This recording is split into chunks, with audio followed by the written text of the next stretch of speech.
जय जगन्नाथ बंधुगण आज आमे जानिबा 9 जून 2025 सोमवार दिनर द्वादश राशिर राशिफल विषय एही दैनिक राशिफल चंद्रंको गोचर गणना को नहीं आधारित एवं चंद्रंको गोचर गणना आम जीवन रे बहुत प्रभाव पकई थाए। तो आसंतु सर्वप्रथमे जानिबा आजिर तिथि और राशि नक्षत्र विषय।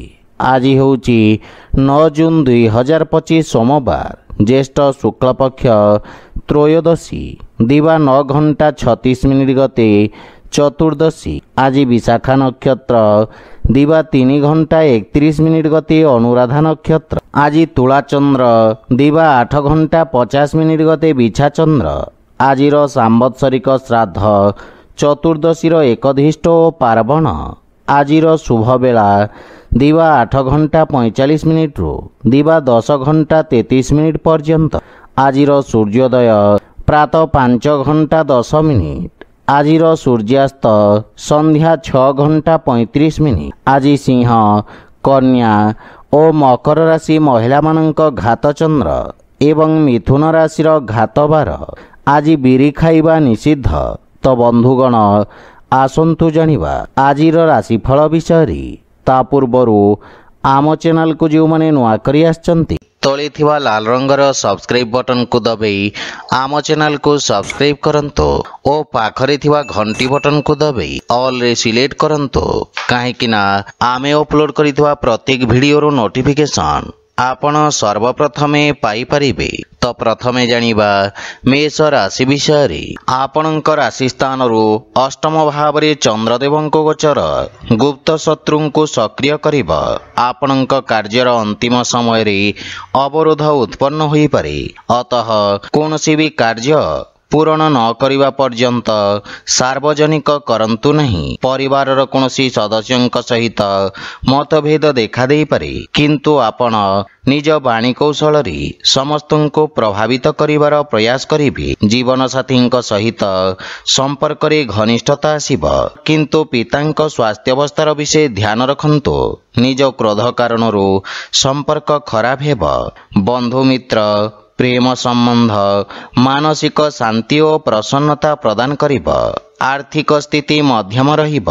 कोनोसी प्रकार निवेश संबंधित निर्णय हानिकारक साब्यस्त हेब एवं विद्यार्थी छात्र छात्री माननकु आशातीत सफलता पाइबा पई अधिक संघर्ष करबाकू पड़िब। व्यापार वाणिज्य रे प्रतिस्पर्धा वृद्धि पाइब। मानसिक चिंता स्वास्थ्यावस्था को खराब करि पारे। विशेष रूप से अनियमित रक्तचाप रोगी निजर विषय ध्यान रखंतु। आज आपण हनुमान चालीसार पाठ करंतु, शुभ फल पाइबे। वृष राशि आपणक सप्तम स्थान रे चंद्रदेवंको गोचर आपणको आर्थिक तथा व्यावसायिक चापरू मुक्ति प्रदानकारी रहिब। भागीदारी रे कोनोसी कार्य प्रारंभ करिवार योजना करुथिले समय शुभ रहिब। आपण निज समस्त व्यावसायिक दायित्व तुलाइबारे सफलता पाइबे एवं जीवन साथी सहित संपर्क रे मधुरतार भाव रहिब। परस्पर मध्य रे थिबा भूल बुझाबना दूर हेब। प्रेम जीवन रे एक नुआ प्रारंभ करिबे। कोनोसी भी कार्यर प्रारंभ माता पितांक आशीर्वाद नेकी करंतु, सफलता पाइबे। संतानंक भविष्यत संबंधित समस्या आपणको सामान्य चिंतित करिब। आर्थिक स्थिति मजबूत रहिब एवं आंशिक लाभ मध्य पाई परिबे। राजकीय पक्षरु धनार्जनरु सफलता मिलिब एवं सहयोगींक समर्थन रे निज लक्ष्य को हासिल करिबे। छात्र छात्री माननकु किछि नुआ शिखिबार तथा व्यवहारिक रूप रे प्रयोग करिबार अवसर मिलिब, किंतु पेट संबंधित रोगर विषय ध्यान रखंतु। व्यायाम तथा प्राणायाम को दैनिक दिनचर्या रे शामिल करिबाकू प्रयास करंतु। आज आपण गोमाता को खाइबाकू दियंतु, शुभ फल पाइबे। मिथुन राशि आज आपणक षष्ठ भाव रे चंद्रदेवंको गोचर आपणक बुद्धि बल और पराक्रम रे वृद्धि करिब। आपण समस्त शत्रु मानक नाश करिबे। खाद्य संबंधी व्यापारी मानकु विशेष लाभ मिलिब। दैनिक व्यावसायिक स्थिति सामान्य रहिब एवं संतानर प्रतीक्षा करिथिबा व्यक्ति को शुभ समाचार मिलिब। ଜୀବନସାଥୀଙ୍କ ସ୍ୱାସ୍ଥ୍ୟାବସ୍ଥାର ବିଶେଷ ଧ୍ୟାନ ରଖନ୍ତୁ। ପାରିବାରିକ ସୁଖ ସମୃଦ୍ଧିରେ ବୃଦ୍ଧି ଘଟିବ।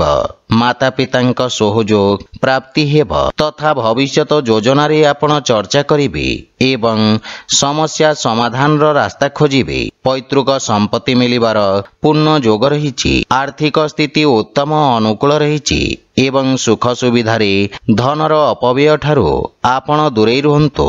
ନିଜ ବ୍ୟବସାୟର ବିସ୍ତାରରେ ନିବେଶ କରିବା ଲାଭପ୍ରଦ ହେବ। ବନ୍ଧୁମିତ୍ରଙ୍କ ସହଯୋଗରୁ ସମସ୍ତ କାର୍ଯ୍ୟରେ ସଫଳତା ପାଇବେ। ଛାତ୍ରଛାତ୍ରୀଙ୍କୁ ଗୁରୁଜନଙ୍କ ଆଶୀର୍ବାଦ ମିଳିବ ଏବଂ ସ୍ୱାସ୍ଥ୍ୟ ସମସ୍ୟାରେ ସୁଧାର ଆସିବ। ଶାରୀରିକ ବା ମାନସିକ ରୂପରେ ଆପଣ ସୁସ୍ଥ ଓ ସ୍ଫୂର୍ତ୍ତିବାନ ଅନୁଭବ କରିବେ।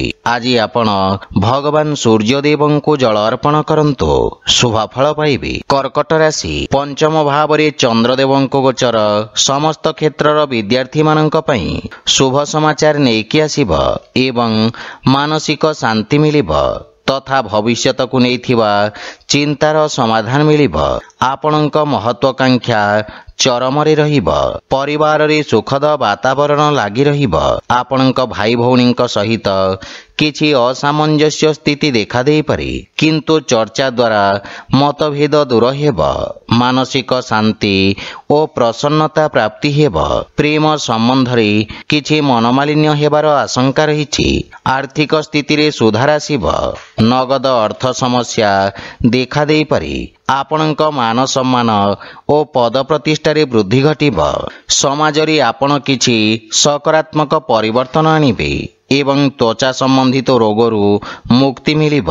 ସ୍ୱାସ୍ଥ୍ୟାବସ୍ଥା ଉତ୍ତମ ଅନୁକୂଳ ରହିବ ଏବଂ ଆପଣଙ୍କ ଏକାଗ୍ରତାରେ ମଧ୍ୟ ବିକାଶ ହେବ। ଆଜି ଆପଣ ଅସହାୟ ବ୍ୟକ୍ତିଙ୍କୁ ସାହାଯ୍ୟ କରନ୍ତୁ, ଶୁଭଫଳ ପାଇବେ। ସିଂହ ରାଶି, ଆପଣଙ୍କ ଚତୁର୍ଥ ଭାବରେ ଚନ୍ଦ୍ରଦେବଙ୍କ ଗୋଚର ଆପଣଙ୍କ ସ୍ୱଭାବ ତଥା କାର୍ଯ୍ୟଶୈଳୀରେ ସ୍ୱ ଅବଲୋକନର ଅବସର ପ୍ରଦାନ କରିବ। ଭବିଷ୍ୟତ ଯୋଜନାର ବିଚାର କରିବେ, କିନ୍ତୁ କୌଣସି ଅବସରକୁ ହାତଛଡ଼ା କରନ୍ତୁ ନାହିଁ। ବିଦ୍ୟାର୍ଥୀ ଛାତ୍ରଛାତ୍ରୀମାନଙ୍କୁ ଅଧିକ ଆତ୍ମବିଶ୍ୱାସ କାରଣରୁ କ୍ଷତିର ସମ୍ଭାବନା ରହିଛି।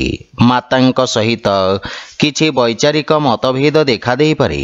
ଘରର ସାଜସଜ୍ଜା ଜନିତ ବ୍ୟୟରେ ବୃଦ୍ଧି ଘଟିବ। ପିତାଙ୍କ ମାର୍ଗଦର୍ଶନରୁ ଲାଭ ମିଳିବ ଏବଂ ଶ୍ୱଶୁର ଘର ପକ୍ଷରୁ ସମ୍ପର୍କରେ ସୁଧାର ଆସିବ। ଗୃହ ପରିବାରର କୌଣସି ସଦସ୍ୟଙ୍କ ସ୍ୱାସ୍ଥ୍ୟ ସମସ୍ୟାକୁ ନେଇ ଆପଣ ଚିନ୍ତିତ ରହିବେ। ପରିବାର ସଦସ୍ୟଙ୍କ ସହିତ ସମୟ ବ୍ୟତୀତ କରିବେ ଏବଂ ଧନର ଅଭାବ କାରଣରୁ କିଛି କାର୍ଯ୍ୟରେ ଅସ୍ଥାୟୀ ଅବରୋଧ ଉତ୍ପନ୍ନ ହେବାର ସମ୍ଭାବନା ରହିଛି। ସଞ୍ଚିତ ନିବେଶ ବୁଝି ବିଚାରି କରନ୍ତୁ। ବାଣିଜ୍ୟ ବ୍ୟବସାୟ କ୍ଷେତ୍ରର ବିସ୍ତାର ଯୋଜନାରେ ଆପଣ କାର୍ଯ୍ୟ କରିବେ। ଆପଣଙ୍କୁ କିଛି ମାନସିକ ଚିନ୍ତା ହଇରାଣ କରିପାରେ। ସେଥିପାଇଁ ମନକୁ ଏକାଗ୍ର ତଥା ଶାନ୍ତ ରଖିବାର ପ୍ରୟାସ କରନ୍ତୁ। ଆଜି ଆପଣ ଓଂ ନମଃ ଶିବାୟ ମନ୍ତ୍ରର ଜପ କରନ୍ତୁ, ଶୁଭଫଳ ପାଇବେ। କନ୍ୟା ରାଶି, ଆପଣଙ୍କ ତୃତୀୟ ଭାବରେ ଚନ୍ଦ୍ରଦେବଙ୍କ ଗୋଚର ଆପଣଙ୍କ ବାଣୀକୁ ଚମତ୍କାରୀ ମଧୁରତା ପ୍ରଦାନ କରିବ। ଆପଣ ନିଜ ବ୍ୟାପାରିକ ସହଯୋଗୀଙ୍କ ସହିତ ଭବିଷ୍ୟତର ସମସ୍ୟାକୁ ସାମ୍ନା କରିବାର ରଣନୀତି ପ୍ରସ୍ତୁତ କରିବେ। ପରିବାରରେ ସମ୍ପତ୍ତି ସମ୍ବନ୍ଧିତ କୌଣସି ବିବାଦ ଥିଲେ ତାହାର ସମାଧାନ ହେବ। ପରିବାରରେ ଜୀବନ ସାଥୀଙ୍କ ସହିତ ଉତ୍ତମ ସମୟ ଅତିବାହିତ କରିବେ। ଯଦି ବିବାହ ହେତୁ ପ୍ରୟାସରତ ଅଛନ୍ତି ତାହେଲେ ଆପଣ ସଫଳ ହେବେ ଏବଂ ଗୃହରେ ଧାର୍ମିକ ମାଙ୍ଗଳିକ କାର୍ଯ୍ୟକ୍ରମର ରୂପରେଖା ପ୍ରସ୍ତୁତ କରିବେ। ପିତାଙ୍କ ପୂର୍ଣ୍ଣ ସହଯୋଗ ଓ ଆଶୀର୍ବାଦ ପ୍ରାପ୍ତି ହେବ। ଆର୍ଥିକ ସ୍ଥିତି ଆହୁରି ସୁଦୃଢ଼ ହେବ ଏବଂ ନିବେଶରୁ ଆପଣ ଲାଭବାନ ହେବେ। ସମ୍ପତ୍ତିରେ ବୃଦ୍ଧି ଘଟିବ। ବନ୍ଧୁମିତ୍ର ତଥା ଯୋଗ୍ୟ ବ୍ୟକ୍ତିଙ୍କ ପରାମର୍ଶ ବ୍ୟବସାୟରେ ସହାୟକ ହେବ। ଭୂମି ଓ ଭବନ ଆଦି କ୍ଷେତ୍ରରେ ଆପଣ ସଫଳତା ପ୍ରାପ୍ତ କରିବେ। ମାତାଙ୍କ ସ୍ୱାସ୍ଥ୍ୟାବସ୍ଥାର ବିଶେଷ ଧ୍ୟାନ ରଖନ୍ତୁ। ଆଜି ଆପଣ ଓଂ ସଂ ଶନିଶ୍ଚରାୟ ନମଃ ମନ୍ତ୍ରର ଜପ କରନ୍ତୁ, ଶୁଭଫଳ ପାଇବେ। ତୁଳା ରାଶି, ଆପଣଙ୍କ ରାଶିରୁ ଦ୍ୱିତୀୟ ଭାବରେ ଚନ୍ଦ୍ରଦେବଙ୍କ ଗୋଚର ରୋଜଗାର ତଥା ବ୍ୟାପାର କ୍ଷେତ୍ରରେ ସହାୟକ ସାବ୍ୟସ୍ତ ହେବ ଏବଂ ସ୍ଥାୟିତ୍ୱ ପ୍ରଦାନ କରିବ। ଆପଣଙ୍କ ବାଣୀ ତଥା ଲେଖନୀରେ ମଧୁରତା ଓ ଆକର୍ଷଣର ସଞ୍ଚାର କରିବ। ଆପଣଙ୍କ କାର୍ଯ୍ୟର ସବୁ ଜାଗାରେ ପ୍ରଶଂସା ହେବ। ପାରିବାରିକ ଜୀବନରେ ସୁଖ ସମୃଦ୍ଧି ଲାଗି ରହିବ।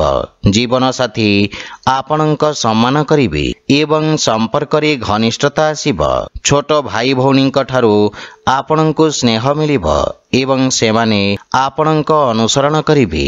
ପ୍ରେମ ସମ୍ବନ୍ଧ କ୍ଷେତ୍ରରେ ସମୟ ଅନୁକୂଳ ରହିବ। ପୂର୍ବରୁ ଦେଖାଦେଉଥିବା ସମସ୍ୟା ଦୂର ହେବ ଏବଂ ଆର୍ଥିକ ସ୍ଥିତି ଉତ୍ତମ ହେବ। ଆୟର ନୂଆ ସ୍ରୋତରୁ ଧନ ପ୍ରାପ୍ତିର ଯୋଗ ରହିଛି। ଅଧିକାରୀ ବର୍ଗଙ୍କ ଠାରୁ ଆପଣଙ୍କୁ ସମ୍ମାନ ମିଳିବ। ଛାତ୍ରଛାତ୍ରୀମାନେ ନିଜକୁ ଉଚିତ ରୂପରେ ବ୍ୟକ୍ତ କରିପାରିବେ ଏବଂ ଉନ୍ନତିର ମାର୍ଗ ପ୍ରଶସ୍ତ ହେବ। ସ୍ୱାସ୍ଥ୍ୟାବସ୍ଥା ଉତ୍ତମ ଅନୁକୂଳ ରହିବ ଏବଂ ଶ୍ୱାସ ସମ୍ବନ୍ଧିତ ରୋଗରେ ସୁଧାର ଆସିବ। ଆଜି ଆପଣ ଓଂ ଆଦିତ୍ୟାୟ ନମଃ ମନ୍ତ୍ରର ଜପ କରନ୍ତୁ, ଶୁଭଫଳ ପାଇବେ। ବିଛା ରାଶି ଆପଣଙ୍କ ରାଶି ସ୍ଥାନରେ ଚନ୍ଦ୍ରଦେବଙ୍କ ଗୋଚର ଆପଣଙ୍କ ବ୍ୟକ୍ତିତ୍ୱରେ କିଛି ନୂଆ ପରିବର୍ତ୍ତନ ଯୋଡ଼ିବ। ଆପଣଙ୍କ କାର୍ଯ୍ୟକ୍ଷେତ୍ରରେ ସହଯୋଗୀ ବା ଅଧିକାରୀ ଆପଣଙ୍କ ପକ୍ଷରୁ ସହାୟତାର ଅପେକ୍ଷା କରିବେ। ଶିକ୍ଷା କ୍ଷେତ୍ରରେ ଯୋଡ଼ି ହୋଇଥିବା ବ୍ୟକ୍ତିଙ୍କ ପାଇଁ ସମୟ ଶୁଭ ରହିବ। ପରିବାରରେ ଆପଣଙ୍କ ମାନ ସମ୍ମାନ ବୃଦ୍ଧି ପାଇବ। ସନ୍ତାନ ଆପଣଙ୍କ ଆଜ୍ଞାର ଅନୁପାଳନ ତଥା ଅନୁସରଣ କରିବେ ଏବଂ ଜୀବନସାଥୀ ଆପଣଙ୍କ ଅନୁଭବର ଆଦର କରିବେ। ପରିବାରରେ ଯଦି କୌଣସି ମତଭେଦ ପୂର୍ବରୁ ରହିଥାଏ ତାହାର ଆଜି ନିବାରଣ ହୋଇପାରେ। ପ୍ରେମ ଜୀବନରେ ମଧୁରତା ଆସିବ। ବଡ଼ ଭାଇ ଭଉଣୀ ତଥା ପରିବାରର ବରିଷ୍ଠ ସଦସ୍ୟଙ୍କ ସ୍ୱାସ୍ଥ୍ୟାବସ୍ଥାର ବିଷୟ ଧ୍ୟାନ ରଖନ୍ତୁ। ଆର୍ଥିକ ସ୍ଥିତି କ୍ଷେତ୍ରରେ ସୁଧାର ଆସିବ ଏବଂ ସଞ୍ଚୟ କରିବାର ପ୍ରୟାସ କରି ଆପଣ ସଫଳ ହେବେ। ଆପଣ ନିଜ ଭବିଷ୍ୟତର ଆର୍ଥିକ ଆବଶ୍ୟକତା ପ୍ରତି ସଜାଗ ରହିବେ। ସ୍ୱାସ୍ଥ୍ୟାବସ୍ଥା ଉତ୍ତମ ଅନୁକୂଳ ରହିବ, କିନ୍ତୁ ଆବଶ୍ୟକ ଥିଲେ ଯାତ୍ରା କରନ୍ତୁ। ଆଜି ଆପଣ ଭଗବାନ ଗଣେଶଙ୍କୁ ଦୁବ ଅର୍ପଣ କରନ୍ତୁ, ଶୁଭଫଳ ପାଇବେ। ଧନୁରାଶି ଆପଣଙ୍କ ରାଶିରୁ ଚନ୍ଦ୍ରମାଙ୍କ ଦ୍ୱାଦଶ ଭାବରେ ଗୋଚର ଆପଣଙ୍କୁ ମାନସିକ ବିଚଳିତ କରିବ। ଖର୍ଚ୍ଚରେ ସାମାନ୍ୟ ବୃଦ୍ଧି କାରଣରୁ ମନ ବ୍ୟଥିତ ରହିପାରେ। ବ୍ୟାପାର ବାଣିଜ୍ୟ ସାମାନ୍ୟ ରହିବ। ସାମାଜିକ ସେବାରେ ତନ ମନ ଓ ଧନରୁ ସହଯୋଗ ଦେବେ, କିନ୍ତୁ ବାଣୀରେ ନିୟନ୍ତ୍ରଣ ବଜାୟ ରଖନ୍ତୁ। କାର୍ଯ୍ୟକ୍ଷେତ୍ରରେ ଅନାବଶ୍ୟକ ବାଦବିବାଦରୁ ଆପଣ ଦୂରେଇ ରୁହନ୍ତୁ। ପାରିବାରିକ ସଦସ୍ୟଙ୍କ ସହଯୋଗ ମିଳିବାରେ ସମସ୍ୟା ଦେଖାଦେବ ଏବଂ ପାରିବାରିକ ଖର୍ଚ୍ଚରେ ନିୟନ୍ତ୍ରଣ କରିବାର ଆବଶ୍ୟକତା ରହିଛି। ଘର ପରିବାରର ସମସ୍ତ ସମସ୍ୟାର ସମାଧାନ ଧୈର୍ଯ୍ୟ ସହିତ କରିବାରେ ଆପଣ ସଫଳ ହେବେ। ପ୍ରେମ ଜୀବନ ସୁଖଦ ଅନୁଭୂତି ପ୍ରଦାନ କରିବ ଏବଂ ନଗଦ ଧନର ଅଭାବ ସାମ୍ନା କରିବାକୁ ପଡ଼ିବ। ଅର୍ଥ ସମ୍ବନ୍ଧିତ ଚିନ୍ତା ଆପଣଙ୍କୁ ଚିନ୍ତିତ କରିବ। ସେଥିପାଇଁ ଆର୍ଥିକ ଦେବାନେବାରେ ସାବଧାନ ରହିବାର ଆବଶ୍ୟକତା ରହିଛି। ବିଦ୍ୟାର୍ଥୀ ଛାତ୍ରଛାତ୍ରୀମାନଙ୍କୁ ଏକାଗ୍ରତା ବଜାୟ ରଖିବାରେ ସଂଘର୍ଷ କରିବାକୁ ପଡ଼ିବ। ମାନସିକ ଚିନ୍ତା ଆପଣଙ୍କ ସ୍ୱାସ୍ଥ୍ୟ ସମ୍ବନ୍ଧିତ କଷ୍ଟର କାରଣ ହୋଇପାରେ। ଆଖି ତଥା ରକ୍ତ ସମ୍ବନ୍ଧିତ ରୋଗରୁ ଆପଣ ବିଶେଷ ସାବଧାନ ରୁହନ୍ତୁ। ଆଜି ଆପଣ ହନୁମାନ ଚାଳିଶାର ପାଠ କରନ୍ତୁ, ଶୁଭଫଳ ପାଇବେ। ମକର ରାଶି ଆପଣଙ୍କ ଏକାଦଶ ଭାବରେ ଚନ୍ଦ୍ରଦେବ ଗୋଚର କରୁଛନ୍ତି। ସେଥିପାଇଁ ଆପଣଙ୍କ ଭାଗ୍ୟରେ ବୃଦ୍ଧି ଘଟିବ ଏବଂ ଉତ୍ତମ ଲାଭର ସ୍ଥିତି ଆପଣଙ୍କୁ ପୂର୍ଣ୍ଣ ସହଯୋଗ କରିବ। ବ୍ୟବସାୟର ସ୍ଥିତି ଉତ୍ତମ ଅନୁକୂଳ ରହିବ। କାର୍ଯ୍ୟକ୍ଷେତ୍ରରେ ଦେଖାଦେଉଥିବା ବାଧାବିଘ୍ନ ଦୂର ହେବାକୁ ଲାଗିବ। ପରିବାର ସଦସ୍ୟଙ୍କ ପୂର୍ଣ୍ଣ ସହଯୋଗ ପ୍ରାପ୍ତି ହେବ। ଆପଣଙ୍କ ବ୍ୟବହାର କୁଶଳତା ତଥା କର୍ମଠତା କାର୍ଯ୍ୟକ୍ଷେତ୍ରରେ ସହାୟକ ସିଦ୍ଧ ହେବ। ଭାଇ ଭଉଣୀଙ୍କ ପୂର୍ଣ୍ଣ ସହଯୋଗ ପ୍ରାପ୍ତି ହେବ। ପ୍ରେମ ଜୀବନରେ ନୂଆ ଅନୁଭବ କରିବେ। କୌଣସି ଶୁଭ ସମାଚାର ପାଇ ମନରେ ପ୍ରସନ୍ନତାର ଭାବ ରହିବ। ପାରିବାରିକ ବାତାବରଣ ସୁଖଦ ରହିବ ଏବଂ ନୂଆ ସମ୍ପର୍କ ସ୍ଥାପନ ହେବ। ସଞ୍ଚିତ ଯୋଜନାରେ ନିବେଶ କରିବା ପାଇଁ ଉତ୍ତମ ଅନୁକୂଳ ସମୟ, କିନ୍ତୁ ଅନାବଶ୍ୟକ ଖର୍ଚ୍ଚରେ ବିଶେଷ ସାବଧାନ ରୁହନ୍ତୁ। ରାଜନୀତିରେ ଜଡ଼ିତ ବ୍ୟକ୍ତିଙ୍କୁ କିଛି ନୂଆ ଅବସର ମିଳିବାର ସମ୍ଭାବନା ରହିଛି। କୌଣସି ଘାତକ କାର୍ଯ୍ୟଠୁ ଆପଣଙ୍କୁ ଆଜି ଦୂରେଇ ରହିବା ଉଚିତ। ଆଜି ଆପଣଙ୍କ ସ୍ୱାସ୍ଥ୍ୟାବସ୍ଥା ଉତ୍ତମ ଅନୁକୂଳ ରହିବ, କିନ୍ତୁ ପିତାଙ୍କ ସ୍ୱାସ୍ଥ୍ୟାବସ୍ଥାର ବିଶେଷ ଧ୍ୟାନ ରଖନ୍ତୁ। ଆଜି ଆପଣ ଶିବ ଚାଲିସା ପାଠ କରନ୍ତୁ, ଶୁଭଫଳ ପାଇବେ। କୁମ୍ଭ ରାଶି, ଆପଣଙ୍କ ଦଶମ ଭାବରେ ଚନ୍ଦ୍ରଦେବଙ୍କ ଗୋଚର ଆପଣଙ୍କୁ କୌଣସି ମହତ୍ୱପୂର୍ଣ୍ଣ ଅବସର ପ୍ରଦାନ କରିବ। ଆପଣ କର୍ମଠତା ସହିତ ନିଜ କାର୍ଯ୍ୟକ୍ଷେତ୍ରରେ ତଥା କାର୍ଯ୍ୟ ପ୍ରଣାଳୀରେ ଆବଶ୍ୟକତା ଅନୁସାରେ ପରିବର୍ତ୍ତନ ପାଇଁ ପ୍ରେରିତ ରହିବେ। ଆପଣଙ୍କ ଦ୍ୱାରା ନିଆଯାଇଥିବା ନିର୍ଣ୍ଣୟ ଆପଣଙ୍କ ପାଇଁ ସ୍ୱର୍ଣ୍ଣିମ ଭବିଷ୍ୟତର ମୂଳଦୁଆ ରଖିବ।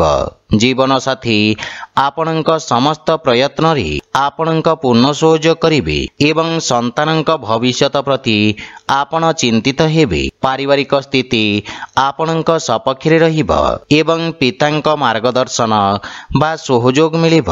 ଭାଇ ଭଉଣୀଙ୍କ ସମ୍ପର୍କରେ ସୁଧାର ଆସିବ। ପ୍ରେମ ଜୀବନରେ ଅଧିକ ଉପେକ୍ଷା ନିରାଶାର କାରଣ ହୋଇପାରେ ଏବଂ ଲାଭର ସ୍ଥିତି ଉତ୍ତମ ଅନୁକୂଳ ରହିବ।